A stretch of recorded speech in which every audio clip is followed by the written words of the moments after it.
জান্নাত 5 ওয়াক্ত নামাজে আছে, জুমায় নাই। বুঝাইতে পারছি? জান্নাত 5 ওয়াক্ত সালাতে আছে, শুধু জুমাতে নাই। শুধু জুমাতে নাই। আল্লাহ আমাদেরকে বোঝার তৌফিক দান করুন। দিনী ভাইয়েরা, কিচ্ছু যায় আসে না, ওয়াল্লাহি কিচ্ছু যায় আসে না।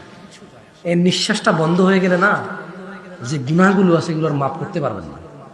এই পৃথিবী, এটা পৃথিবী, এখানে আল্লাহকে সন্তুষ্ট করার জায়গা, আল্লাহ থেকে মাপ নেওয়ার জায়গায় এটা, আল্লাহকে রাজি খুশি করার জায়গায় এটা।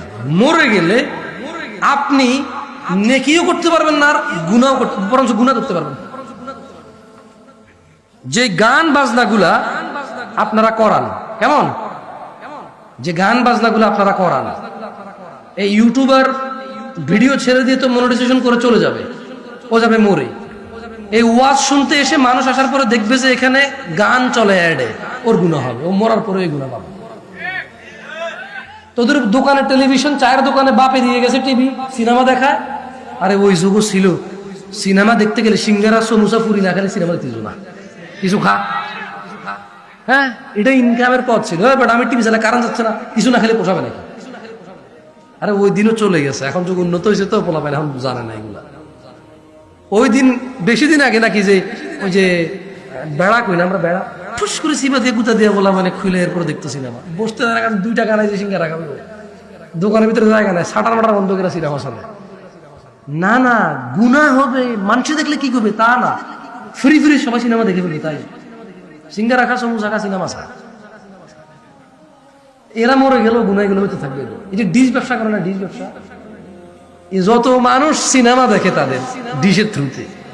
এখন বলবো যে হুজুর ইসলামিক টিভি চ্যানেলও তো আছে, কয়টারে আছে কসাই?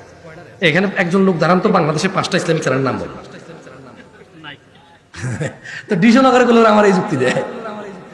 কালকে এই যে আমাদের মোকাররম বিন মোহসেন মাদানী হাফেজাহুল্লাহর কাছে এক ছেলে এসে প্রশ্ন করতেছে, হুজুর ওই যে মানে ভাই বোনের যে জমিটা, হ্যাঁ, বোন যদি খুশি হয় ভাইকে দিয়ে দে, তাহলেও কি নেওয়া যাবে না? শেখ ওকে বোঝানোর বহু চেষ্টা করতেছে, সুন্দর করে বোঝে না।